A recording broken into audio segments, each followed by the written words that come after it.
Corey Evan. Coming up in this edition of the SHR Weekender, it's the end of an era in both Saudi Arabia and Yemen. I review the key points of this year's State of the Fart address and why it matters to you. Two men took selfies on a stolen iPad leading to their arrest in Crime and Pinheads. This week's rotating segment is the Wheel of Misfortune, and this month's theme is lawmakers.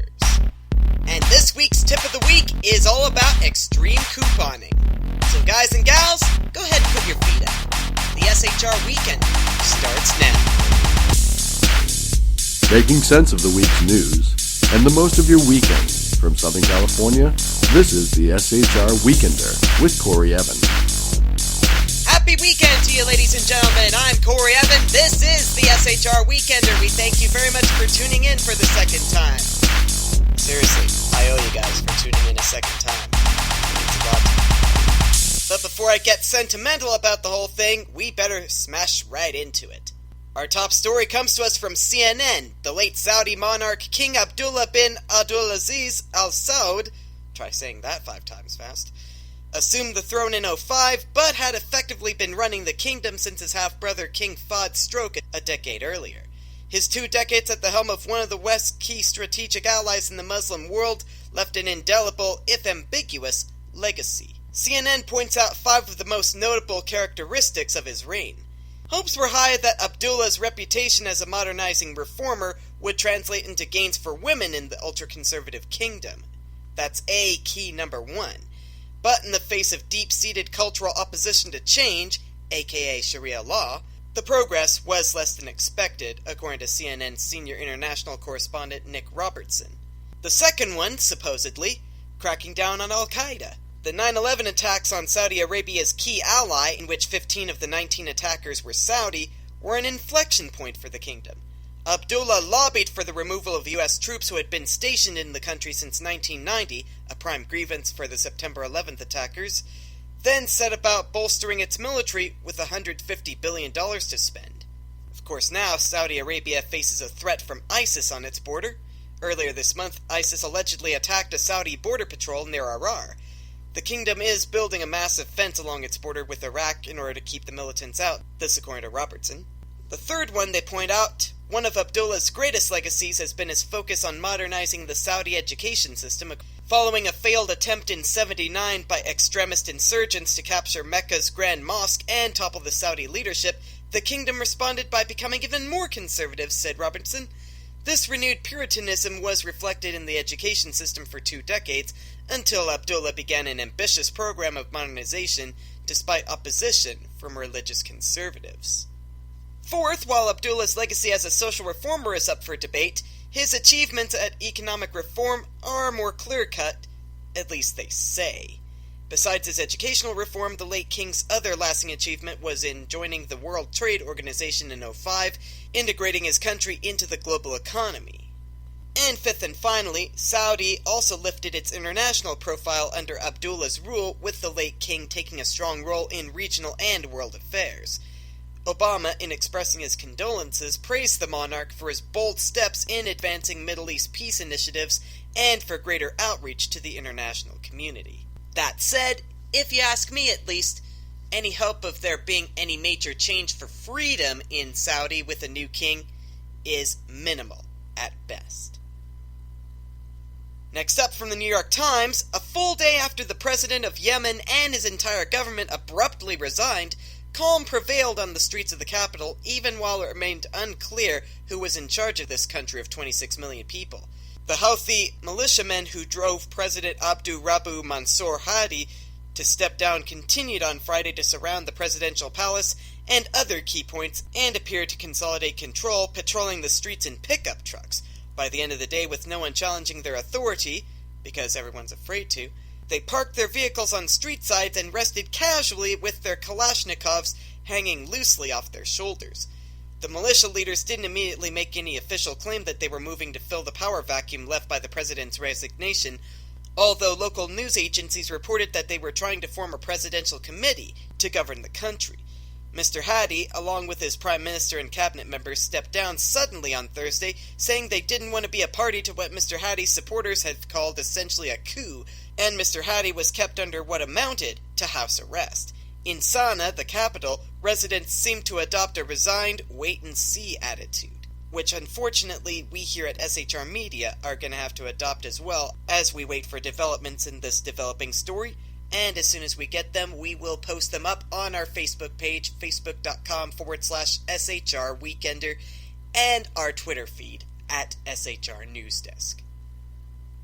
Next up from Reuters, a senior U.S. diplomat in Cuba for negotiations on restoring long-frozen diplomatic relations met a group of dissidents on Friday seeking to underline Washington's concern over human rights, but irritating the island's communist government.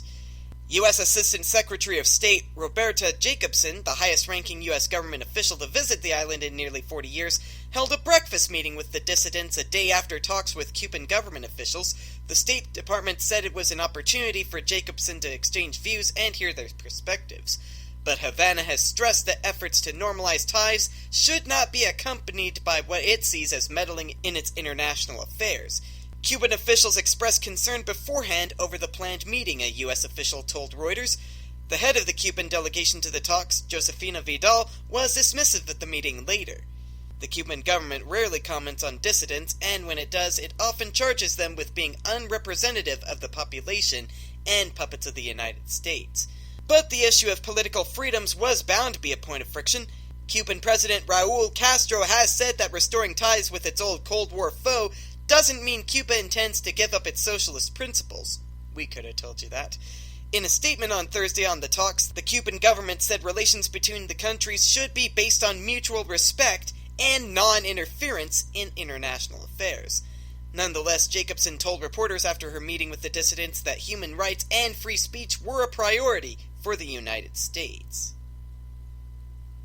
Of course, back in the U.S. this week, we analyzed the State of the Fart Address, mainly Obama's bottom 10 list of things that he wants to get done before he leaves office in 2017. First, about raising the minimum wage. Gallup last asked about raising the minimum wage in November 2013, and at that time 76% were in favor of raising it to $9 an hour.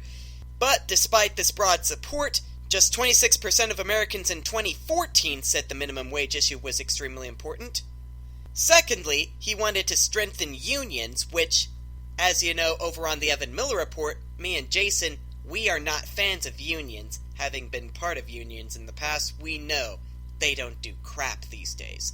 I mean, in the past, of course, they've done a lot to establish minimum wages and safe working conditions, but today, they just seem to be all about keeping themselves afloat. The third one is increased spending on infrastructure in order to create jobs. Where's he going to get the money for that? Ah, yes, number 4, reforming the tax code for the working and middle class. Obama says he wants to close loopholes that lead to inequality by allowing the top 1% to avoid paying taxes on their accumulated wealth. But of course, we all know that that's just going to discourage the 1% from making more money. The fifth one was authorizing the use of force against ISIL, but of course he's very vague on how exactly we're going to accomplish that. As I just mentioned, number 6 is lifting the Cuba embargo. Obama, in his State of the Fart address, referred to the Cuba policy as long past its expiration date. But of course, we all know that lifting the embargo on Cuba is always potentially dangerous because, as you know, Cuba is, naturally, a communist country. Number 7 is reducing carbon emissions. Oh, brother, pandering to the environmentalists again. I think we better move on, because I'm sure you're Number 8 is closing the Guantanamo Bay prison, but of course he didn't mention where they'd all go, so I'm not too keen on closing Guantanamo. Number 9 is congressional cooperation. Now that we have a conservative majority, that's going to become a lot more likely that they'll agree on both sides of the fence, but getting Obama to work with them, we all know that Obama's become a little more belligerent, and he's increasing his go-it-alone attitude, and I think we all know how that's going to end up. And number 10 is reforming the criminal justice system. But how exactly Obama's going to pull off any of the bottom 10 lists that he outlined is way beyond me. But one thing he has managed to do, he's already got the FDA working on a new Obamacare calorie count requirement for restaurants. To which Domino's Pizza responded earlier this week, specifically Lynn Little, the executive VP, said the Obamacare mandate to count and post calories of served and sold food is impossible. Of course, that's expanding on already in-place requirements to post calorie counts on the menus. Little was quoted as saying, quote, "Essentially, we think this rule is a kind of disaster for everybody. Not just pizza, but restaurants, and anybody that's going to fall within this law. It's still not workable. We no longer know what a menu is. It's really hard to interpret. Essentially, they're saying anything that a consumer can look at and make a potential ordering decision from is a menu." She said this could apply to flyers, ads in the newspaper, or signs in the window. Of course, earlier this week on the Evan Miller Report, you probably heard me proudly supporting them on their decision to fire back at the federal government over this. Over some Domino's in Congress, I salute you! Yep, I actually ordered pizza from Domino's earlier, and I've been planning this all day. Okay, ladies and gentlemen, we don't usually get biased on this program, but today I say to Corey Evan, yeah, good job going for the Domino's pizza. Well done, sir. Yeah, why didn't you get me a piece? We're in different studios. But I can, mail you a gift certificate or something, if that makes you happy. Yeah. One of the disbenefits of being in two studios here. For any company to speak out against the government deserves my round of applause. I know how many calories are in pizza. A lot. But of course I work a 9 to 5 on top of doing this show, so I kinda need the calories. Obama, don't tell me what to eat. I'll eat what I want. I'll have a salad every once in a while, or an applesauce, or a banana. I'm fine with having fruits and veggies in my diet. Don't tell me how to enjoy it. Please. And on that note, it's time to wrap up our general news with the segment I like to call Crime and Enhance.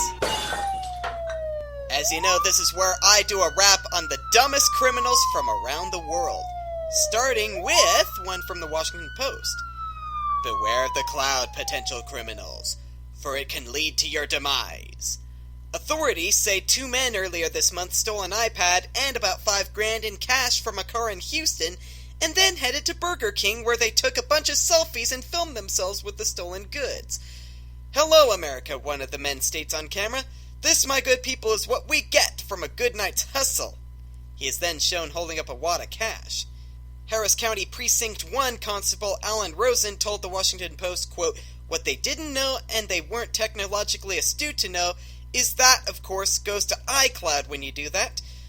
Local media picked up on the video and images after the theft, and on Wednesday night a police officer spotted one of the men. Dylan Thompson and Dorian Walker were subsequently arrested on charges of felony theft. Thompson told police that he was actually planning to leave the state this week, Rosen said. Given their age, Rosen assumed the 2 suspects would have been tech-savvy enough to know that the images are automatically uploaded to the iCloud, which has become a useful tool for theft investigations. Rosen said it's the first time he's encountered an alleged crime involving the cloud, but I assure you, sir, it won't be the last. Our next one sounds like it came straight out of the Broadway play Pal Joey. Scotland Yard police described Douglas Stewart as an inveterate gambler. When he was banned from his betting shop, Stewart reportedly tried to hold up the local bookies. This according to NBC News. Police said Stewart glued Kleenex to his face as a hold-up mask. Ew. He also stuffed tissues inside his mouth to hide his accent. However, he scrawled his robbery demands on the back of a letter from the bookies, which banned him from the shop. He also took off his disguise outside the shop, where he was recorded by surveillance cameras. Stewart is going to jail for 44 months. And finally, out of Britain, from the Bolton News, a criminal forged a medical certificate in an attempt to escape punishment after failing to obey a court order. But when Gary Naylor handed the fake doctor's note over, his probation officer smelled a rat, and now he's been jailed for 6 months. Lindsay Thomas, prosecuting, told Bolton Crown Court that on July 30th last year, 21-year-old Naylor was sentenced to a 12-month community order for assault by Bolton Matt. But Naylor failed to turn up for several unpaid work sessions and, realizing he could be jailed for the breach, decided to forge a sick note. The court heard that Naylor used an old medical certificate belonging to his mom, covering her details and adding his own, claiming he was unfit to work due to back problems. Sadler contacted a receptionist at the medical center where the certificate had been issued, who stated Naylor was not a registered patient there. And the doctor named on the certificate confirmed it was not her writing, and that her signature had been photocopied. So not only is Mr. Naylor a no-show, he also has very bad handwriting. Maybe you and I should spend some time together, Mr. Naylor. I can show you exactly what good handwriting is all about. And while I go off to show him that handwriting, we're gonna take a break. But when we come back, it's Common Core, gay marriage, and lethal injections in my update on our continuing battle against global socialism. A top New York lawmaker takes a spin on the wheel of misfortune. That and more is coming up after the break on the SHR Weekend. Don't click away. The SHR Weekender will be right back. Conservative media done right. You're listening to the SHR Media Network. How you doing? John Grant here. When I'm not slaving over a hot microphone on the 405radio.com Saturdays at 10 a.m. Eastern, I check out Sean and Clint here at Sackheads Radio. We all appreciate the best political bloggers, writers, and commentators. We either get them on our shows or we make fun of them, as it should be. So check us out live Saturdays at 10 a.m. Eastern or forever on the podcasts on the 405radio.com. This is Tammy Jackson, inviting you to join me on the Tammy Jackson Show every Tuesday night at 7 p.m. Pacific on the 405radio.com. Put down that remote and tune into the show that covers politics, guns and the Second Amendment, religious liberties, sanctity of life, the military, and more. I host newsworthy guests and work hard to be a conservative radio show that's not like all the others. So save Tuesday nights at 7 p.m. Pacific for me, Tammy Jackson, on the 405media.com. Here's radio.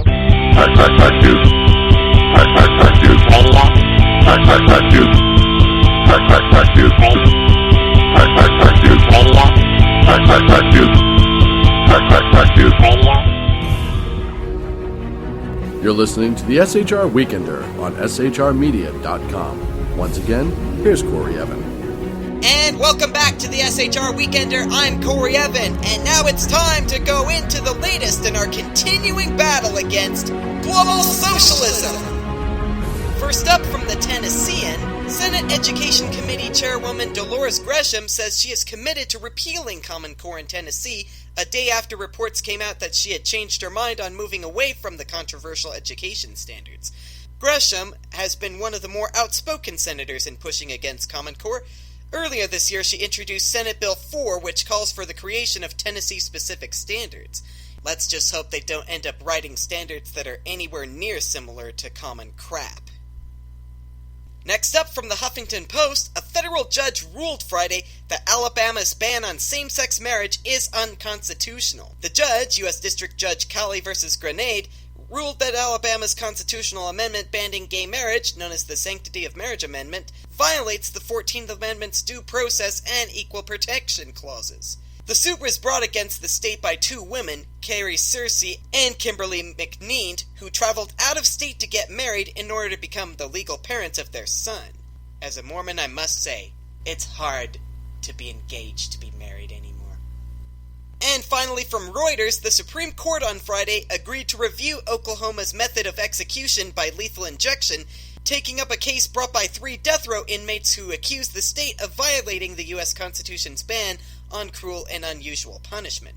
The High Court just last week allowed the execution of a convicted killer to go ahead in Oklahoma over the objection of its 4 liberal members. The 3-drug process used by Oklahoma prison officials for carrying out the death penalty has been widely debated since the April 2014 botched execution of inmate Clayton Lockett, a convicted murderer, as he could be seen twisting on the gurney after death chamber staff failed to place the IV properly. The inmates challenging the lethal objection protocol are Richard Glossip, John Grant, and Benjamin Cole. Glossip is to be executed for having his employer beaten to death. Grant stabbed a correctional worker to death, and Cole is convicted of killing his 9-month-old daughter, which particularly makes me sick. So, will I be allowed to send my kids to school where they do not teach global socialism? Will I be allowed to teach my kids that marriage is between a man and a woman? And where can I get my hands on a bottle of Crystal Pepsi? Stay tuned for developments in our continuing battle against global socialism. And now, ladies and gentlemen, it's time to take a spin on the Wheel of Misfortune! Yes, this week's rotating segment is called The Wheel of Misfortune, and basically this is where I sum up stories about public figures either A, doing something illegal, or B, just common unfortunate events. And this month, it's all about lawmakers, so let's take a spin on the Wheel of Misfortune and find out that our first unfortunate person is Sheldon Silver. USA Today reported this week that he was arrested on federal corruption charges, alleging he was involved in a multi-million-dollar kickback scheme for over a decade. Silver's arrest in Manhattan on a 5-count indictment put state business on hold, and it led to questions about how the state legislature would function under the cloud of his arrest. Assemblyman Barbara Lifton, a Democrat from Ithaca, New York, was quoted in the halls of the Capitol as saying, quote, "I'm shocked." Sure you were, but you shouldn't be, really. Federal prosecutors allege that Silver, the Speaker since 1994, was in a scheme since at least 2000 to defraud the public and use his power to obtain at least $6 million from 2 outside law firms. Prosecutors said about $4 million of that came in kickbacks from real estate developers and referrals in asbestos cases in New York City. He was arrested on Thursday morning, but posted $200,000 bail to get out. And amid a swarm of reporters, Silver was quoted as saying, quote, "I am confident that when all the issues are aired, I will be vindicated." Silver is 70 years old, so by the time he could be eligible to get out of jail, he might already be dead.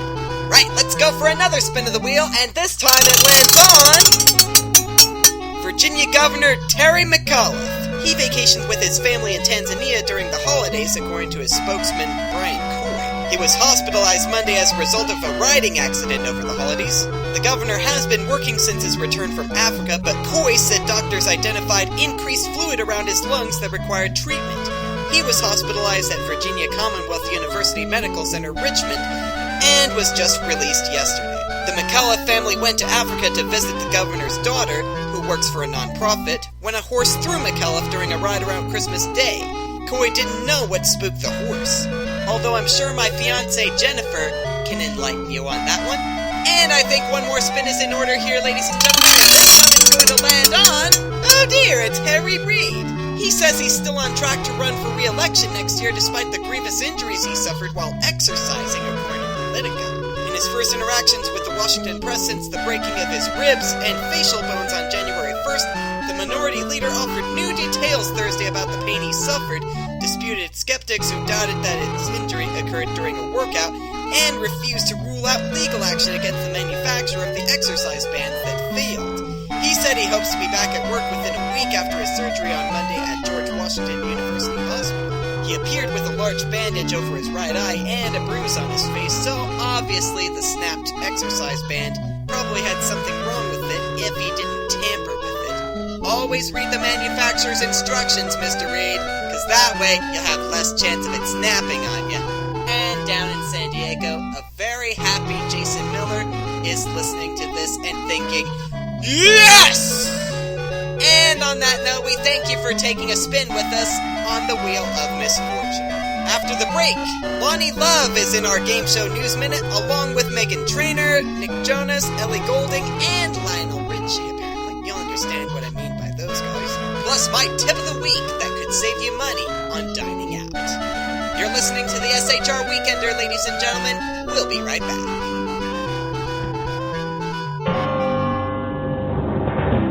Hello, I'm Paul, a student at Hillsdale College. Here is my professor, Dr. Larry Arnn, on the separation of church and state. America's founders believed in a separation of church and state, in that the country was not to have an official religion or an official sect. But that did not mean that government was to be hostile to religion, or even indifferent to religion, as many today argue. In fact, America's founding document, the Declaration of Independence, includes both a reference to God as the author of the laws of nature and a confident assertion that human beings are endowed by their Creator with certain inalienable rights.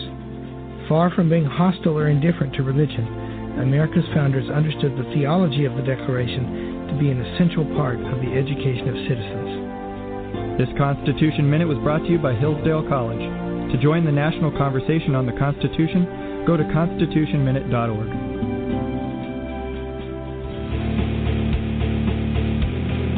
Hi, this is Rooster from Outcry Radio. Catch me here on Blog Talk Radio every Saturday night at 11 p.m. Eastern Standard Time, or follow my blog. Now, back to the Sackheads. Conservative media done right. You're listening to SHR Media. I'm Corey Evan, the Game Show Geek. It's Saturday, January 24th, 2015. Here's your Game Show News Minute. World-renowned choreographer, performer, singer, and songwriter Paula Abdul and global superstar singer-songwriter dancer Jason Derulo will join Nigel Lythgoe at the judges' table alongside returning host Kat Deely for the 12th season of So You Think You Can Dance. The upcoming season will feature a new twist in the competition, stage dancers versus street dancers. So you think you can dance, eh? Prove it this summer on Fox. Season 8 of The Voice might already have its guest mentors selected. The NBC singing competition has reportedly recruited Meghan Trainor, Nick Jonas, Ellie Goulding, and Lionel Richie to assist its quartet of coaches for the show's spring run. Richie is the only musician of the four to have previously served as a guest mentor, so he's got a little bit of experience under the belt. What will they bring to the table on Monday, February 23rd on The Voice on NBC? You'll just have to find out.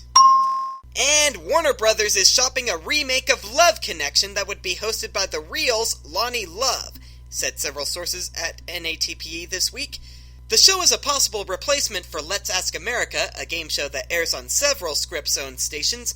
Should Scripps decide to pick up the show, it would likely begin as a slow rollout on a handful of stations, much like Warner Brothers' TMZ spin-off TMZ Live. A Warner Brothers spokesman said the company declines to comment on development. But I'll comment on this development. This is what you get, Let's Ask America, for not airing in LA, the entertainment capital of the world here. But I digress, ladies and gentlemen. That is your Game Show News Minute. Have a great day. Forgive me, ladies and gentlemen, when a game show doesn't air in LA when it ought to, I go bananas. And coconuts. And any other tropical fruit that you can throw my way. Gee, thanks for the sour persimmons, Buster. And speaking of food, this weekend you might probably be going out with friends to eat, but have you ever brought coupons with you at the restaurants? Yes, I'm keeping my tips of the week very simple, ladies and gentlemen. You probably already have seen coupons in your weekly mailers, mostly for fast food, but oftentimes you'll get coupons for the local diners or the big-name restaurants. Save them.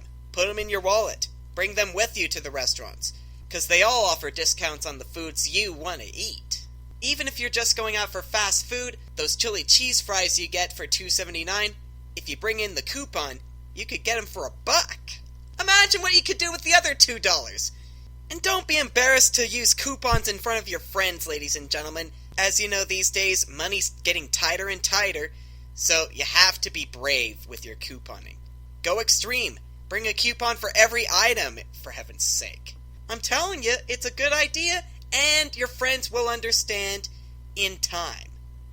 As a matter of fact, I've got a coupon right here, so I'm gonna go get me something to eat while it's still the lunchtime hour, and thus endeth the SHR Weekender for this Saturday, January 24th. Don't forget to follow us on Facebook.com/SHR Weekender, and be sure to keep up with the news as we tweet it to you at SHR News Desk. For all of us here at the SHR Media Network, I'm Corey Evan saying, have a great weekend or not, the choice is yours.